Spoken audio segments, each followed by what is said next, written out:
এখন তো আমের সিজন চলছে। কাঁচা আম পাকা আম সব কিছুই বাজারে পাওয়া যাচ্ছে প্রচুর পরিমাণে। এই কাঁচা আম বা পাকা আম দিয়ে কিন্তু আমরা যে কোনো ধরনের রেসিপি খুব সহজেই ঘরে তৈরি করে নিতে পারি। পাকা আম দিয়ে যেমন অনেক ধরনের রেসিপি তৈরি হয়, তার মধ্য থেকে আজকে আমি তোমাদের সঙ্গে খুব সহজভাবে ম্যাঙ্গো মোহিত রেসিপিটা শেয়ার করলাম। সামার রিফ্রেশিং ড্রিঙ্ক, ভীষণ সুন্দর হয় খেতে। যদি কেউ কখনো না খেয়ে থাকো বা যারা বাইরে গিয়ে খেয়ে থাকো, তারা কিন্তু খুব সহজেই ঘরে তৈরি করে নিতে পারবে এটাকে। আমি সেইভাবেই তোমাদের দেখাবার চেষ্টা করেছি খুব সহজে ঘরে কি করে আমরা ম্যাঙ্গো মোহিত তৈরি করে নিতে পারি। আমি যেভাবে তৈরি করলাম সেভাবে যদি কারোর ভালো লাগে, কারোর তৈরি করতে ইচ্ছা হয়, সে অবশ্যই ঘরে তৈরি করে নিতে পারো এবং তৈরি করে কমেন্ট বক্সে অবশ্যই কমেন্ট করে জানাবে তোমাদের কেমন লেগেছে। তোমাদের প্রত্যেকের কমেন্টের উত্তর দেওয়ার চেষ্টা করি আমি। সময় যখনই পাই তখনই আমি কিন্তু প্রত্যেকের কমেন্টের উত্তর দেওয়ার চেষ্টা করি। তো আজকে আমি তোমাদের সঙ্গে এই রেসিপিটাই শেয়ার করব। Welcome to my channel Shatabdi's kitchen. Shatabdi's কিচেনে তোমাদের সবাইকে স্বাগত। নমস্কার বন্ধুরা, আমি শতাব্দী। তোমরা সবাই কেমন আছো? আশা করি সবাই ভালো আছো, সবাই সুস্থ আছো। আমার নতুন বন্ধু, আমার পুরনো বন্ধু, সবাইকে অনেক অনেক ধন্যবাদ পাশে থেকে এইভাবে আমাকে সাপোর্ট করার জন্য। চ্যানেলে যদি কোনো নতুন বন্ধু থেকে থাকো, রেসিপিটা যদি ভালো লাগে তাহলে চ্যানেলটাকে সাবস্ক্রাইব করে বন্ধু হিসেবে পাশে চলে আসতে পারো। সেই জন্য তোমাদের ফুল ভিডিওটা দেখে নিতে হবে, তার সঙ্গে সাবস্ক্রাইব বাটন আর বেল নোটিফিকেশনটা অন করে দিতে হবে, যাতে প্রথম ভিডিও নোটিফিকেশন তোমার কাছে সবার আগে পৌঁছে যায়।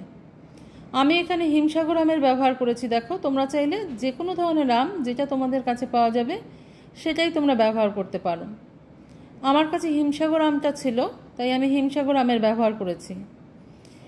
এক্ষেত্রে একটা কথা বলে রাখি, পাকা আমের সঙ্গে যদি একটা কাঁচা আম মিশিয়ে তোমরা এই ম্যাঙ্গো মোহিতটা তৈরি করো, সেটা খেতে কিন্তু আরও ভালো হয়। কিন্তু আমার কাছে কাঁচা আম না থাকার জন্য আমি শুধুমাত্র পাকা আম দিয়েই এই ম্যাঙ্গো মোহিতটা তৈরি করেছি।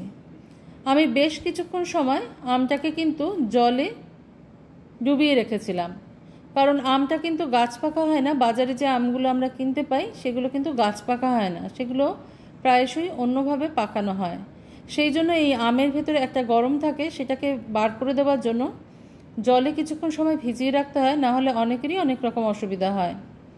কিছুটা আম দেখো আমি এরকম টুকরো টুকরো করে নিয়েছি, আবার কিছু একটা আম এর থেকেই আমি সরিয়ে রেখে দেবো, যেটা আমরা পরে ব্যবহার করব। কিছুটা আম আমি একটু সরিয়ে রাখলাম পরে ব্যবহার করবার জন্য, আর বাকি যেটুকু আম রয়েছে সেটুকু আমি কিন্তু একটা ব্লেন্ডারে দিয়ে ব্লেন্ড করে নেব, মানে ম্যাঙ্গো পিউরি বানিয়ে নেব। এখানে কোনো জলের ইউজ আমি কিন্তু করব না।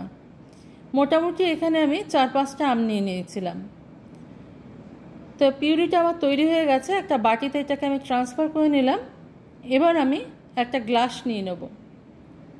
এই গ্লাসের মধ্যে আমি দিয়ে দেবো এই যে টুকরো করে রেখেছিলাম আমগুলো, তার মধ্যে থেকে কিছুটা আম। সম্পূর্ণটা দেব না, সম্পূর্ণটা আমাদের প্রয়োজন হবে না, কারণ বাকিটা আমাদের অন্য কাজে লাগবে। সেটাও আমি দেখিয়ে দিচ্ছি তোমাদের। কিছুটা আম নিয়ে নিলাম। এবার নিয়ে নেব কিছুটা ফ্রেশ পুদিনা পাতা। পুদিনা পাতা আর পাতিলেবু, একটা পাতিলেবু দেখো আমি টুকরো টুকরো করে রেখেছি, খুব ভালো করে ধুয়ে খোসা শুদ্ধ টুকরো করে নিয়েছি। আর নিয়ে নিয়েছি 1 মুঠো পুদিনা পাতা। এবার যে কোনো কিছু সাহায্যে একটুখানি এটাকে আমাদের পিষে নিতে হবে। গ্রাইন্ডারে কিন্তু ঘোরাবে না কেউ, তাহলে কিন্তু হবে না। তোমাদের যাদের কাছে মাডলার আছে, মাডলারের সাহায্যেও করতে পারো। আমার কাছে মাডলার নেই, সেই জন্য আমি দেখো হামানদিস্তার ওটা দিয়ে করে নিলাম। তোমরা চাইলে বেলুন চাকির যে বেলুনটা হয় সেটা দিয়েও করে নিতে পারো, কোনো অসুবিধা নেই। যে কোনো একটা কিছুর সাহায্যে একটুখানি পিষে নিলেই হবে। এবার আমি দেখো কয়েকটা গ্লাসের মধ্যে এই যে পিষে নিলাম আমটা, আম, লেবু আর পুদিনা পাতা, সেটাকে দিয়ে দিলাম। এবার দিয়ে দেবো প্রত্যেকটা গ্লাসের মধ্যে কিছুটা পরিমাণে ম্যাঙ্গো পিউরি। সম্পূর্ণটা আমার লাগবে না, যতটুকু লাগবে আমি ততটুকুই দিয়ে নিচ্ছি। 1 চা চামচ মতন করে দিয়ে নিলাম। এবার দিয়ে দেবো চিনি, গুঁড়ো করে রেখেছিলাম আমি, এই গুঁড়ো চিনি দিয়ে দিলাম। তোমাদের কাছে যদি গুঁড়ো চিনি না থাকে তাহলে সেক্ষেত্রে তোমরা আমের সঙ্গে কিন্তু চিনিটাকে পিষে নিতে পারো। দিয়ে দিলাম কয়েক টুকরো বরফ। এবার আমি এর মধ্যে দিয়ে দেবো একেবারে ফ্রিজে রাখা ঠান্ডা সোডা। যদি ছোট রাখা হয় তাহলে এই সোডাটাকে অ্যাভয়েড করবে তোমরা, তার বদলে কিন্তু ঠান্ডা জল ব্যবহার করতে পারো, কোনো অসুবিধা নেই।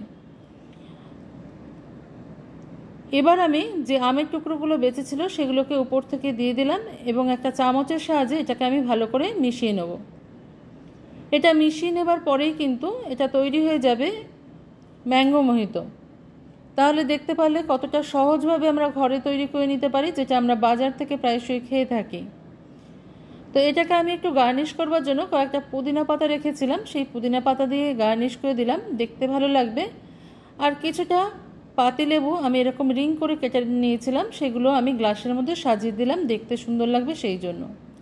যারা কখনো কোনোদিনও খাওনি অবশ্যই একবার ট্রাই করবে বাড়িতে, খুব সুন্দর হয় খেতে। আর এই প্রচণ্ড গরমে এটা খেতে ভীষণ ভালো লাগে।